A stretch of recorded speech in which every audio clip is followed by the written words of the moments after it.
Hello everyone, welcome to our channel. तो आज Nifty हमें गैप अप ओपन होता हुआ दिखा और उसके बाद मार्केट पूरा दिन साइडवेज ट्रेड किया है। लेकिन बैंक निफ्टी को देखेंगे तो अच्छा खासा इसमें हमें एक सेल ऑफ देखने को मिला। बैंक निफ्टी पे भी गैप अप था, लेकिन उसके बाद हमें एक सेल ऑफ देखने को मिला। दोनों अपोजिट ट्रेड किया है।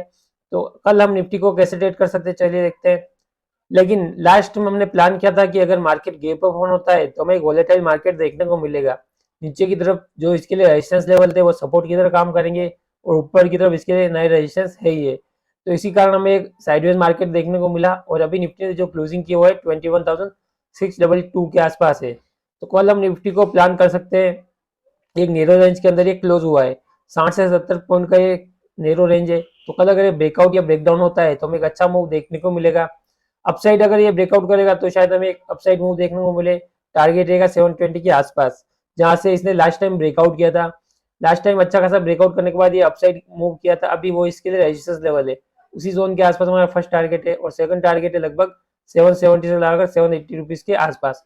लेकिन ये बशर्ते इसी जोन में फ्लिट ओपन होने के बाद 5-10 मिनट ट्रेड करता है और फिर ब्रेकआउट करता है तो हमें एक अच्छा मूव देखने को मिलेगा। काफी नैरो रेंज के अंदर ये क्लोज हुआ है तो अच्छा मूव पॉसिबल है कल अगर हमको देखने को मिल सकता है। नीचे की साइड अगर ये 570 का लेवल ब्रेकडाउन देता है तो हमें अच्छा खासा नीचे की तरफ टारगेट भी देखने को मिल सकते हैं। लगभग इस जोन के आसपास ये आ सकता है 520 के आसपास, और उसके बाद ये 490 के टारगेट भी हमको देखने को मिल सकते हैं। ये पूरा गैप फिल होता हुआ दिख सकता है अगर ये फ्लैट ओपन होकर नीचे की तरफ ब्रेकडाउन देता है। काफी टाइम इसी जोन पे ये वेट किया है, तो कल अगर इसके नीचे निकलेगा तो एक सेलिंग का प्रेशर देखने को मिल सकता है।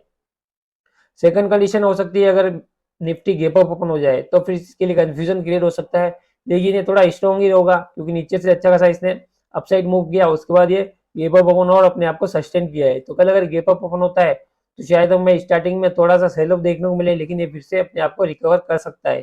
तो गैप अप ओपन होगा तो भी हम पॉजिटिव साइड ही ट्रेड प्लान करेंगे। गैप डाउन ओपन हुआ तो फिर इसके लिए कंफ्यूजन क्रिएट हो सकता है और फिर हमें थोड़ा सा सेलिंग देखने को मिल सकता है। लेकिन लास्ट स्विंग भी ये इसके 420 के आसपास इसके लिए एक अच्छा खासा स्विंग है, तो उसी जोन के आसपास तक हम टारगेट प्लान कर सकते हैं।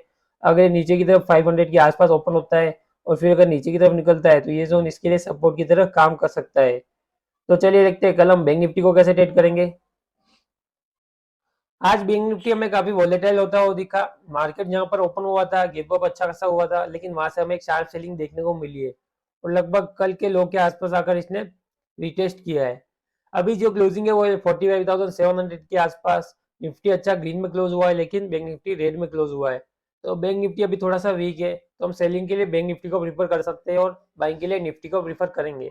अभी इसके लिए बाइंग का लेवल 250 के ऊपर ही है। अगर ये 250 के ऊपर सस्टेन करता है तो हम बाइंग के लिए भी प्लान करेंगे। लेकिन जिस अकॉर्डिंग इसने क्लोजिंग की है अभी ये थोड़ा वीक हो चुका है, तो कल अगर ये 500 का लेवल ब्रेक करता है तो फिर हमें नीचे के अच्छे खासे टारगेट देखने को मिल सकते हैं। 400, 300 और 200 के टारगेट के लिए हम प्लान कर सकते हैं। 500 के नीचे 5 मिनट की कैंडल क्लोज करेगा तो हम प्लान कर सकते हैं। अगर ये मानो थोड़ा सा गैप अप ओपन होता है तो फिर हमारे लिए फिर से कंफ्यूजन हो सकता है, क्योंकि 250 इसके लिए रेजिस्टेंस लेवल है। तो वहां पर ये कैसा ट्रेड करेगा देखना रहेगा। उस जोन के आसपास ये वेट करता है और फिर ब्रेकआउट देता है तो शायद हमें फिर से ऊपर की साइड मूव देखने को मिले। लेकिन हम निफ्टी को प्रीफर कर सकते हैं क्योंकि निफ्टी में अच्छा खासा अपने आप को होल्ड किया है, तो वहां हमें अच्छा ब्रेकआउट देखने को मिलेगा। इसको हम सेलिंग के लिए प्लान करेंगे और निफ्टी को बाइंग के लिए प्लान कर सकते हैं। तो चलिए देखते हैं कल हम फिर निफ्टी को कैसे ट्रेड करेंगे। फिर निफ्टी लगभग आज आधा परसेंट प्लस है। इसमें भी हमें एक गैप अप देखने को मिला था, वहां से थोड़ा सा अपसाइड मूव किया, लेकिन ऊपर से हमें एक सेलिंग का प्रेशर देखने को मिला है। लगभग ये इसने गैप फिल करने की कोशिश की और अभी जो क्लोजिंग है वो है 20,425 के ऊपर है। तो कल इसको हम बाइंग के लिए प्लान करेंगे 20,600 के ऊपर, और अगर सेलिंग के लिए प्लान करना चाहते हैं तो फिर 20,230 के नीचे ट्रेड करना स्टार्ट करता है तब हम प्लान कर सकते हैं। अग्रेसिव बाइंग तो अभी हम इसमें प्लान नहीं करेंगे क्योंकि मल्टीपल इसके लिए भी रेजिस्टेंस लेवल अपसाइड है और नीचे की तरफ सपोर्ट लेवल भी है। तो अगर ये फ्लिड ओपन होगा तो शायद ये फिर से इसी जोन में कहीं क्लोज हो जाए। बेस्ट रेट तो बनेगा जो थोड़ा सा गैप अप ओपन होगा या फिर थोड़ा गैप डाउन ओपन होगा। गैप अप ओपन होगा और 600 के आसपास वेट करता है तो हमें एक ब्रेकआउट देखने को मिल सकता है और हम टारगेट के लिए प्लान कर सकते हैं 660 के आसपास, और सेकंड टारगेट रहेगा 720 के आसपास। लेकिन उसके लिए इसको थोड़ा सा वेट करना पड़ेगा इस जोन में और फिर ब्रेकआउट देगा तभी हमें अच्छा मूव देखने को मिल सकता है।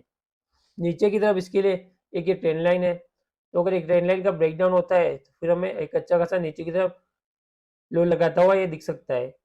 ये ट्रेंड लाइन की तरह इसके लिए काम करेगा, तो कल अगर इस जोन के नीचे निकलता है तो फिर हमें 20,200 के टारगेट देखने को मिल सकते हैं, और अगर उसके नीचे सस्टेन करता है फिर 150 से लाकर 100 के टारगेट देखने को मिल सकते हैं। बेस्ट ट्रेड तभी बनेगा जब ये फ्लैट ओपन होकर इस जोन के आसपास आकर वेट करने के बाद ब्रेकडाउन देगा। इस ट्रेंड लाइन का ब्रेकडाउन देता है तो अच्छे खासे नीचे हम ट्रेड प्लान कर सकते हैं।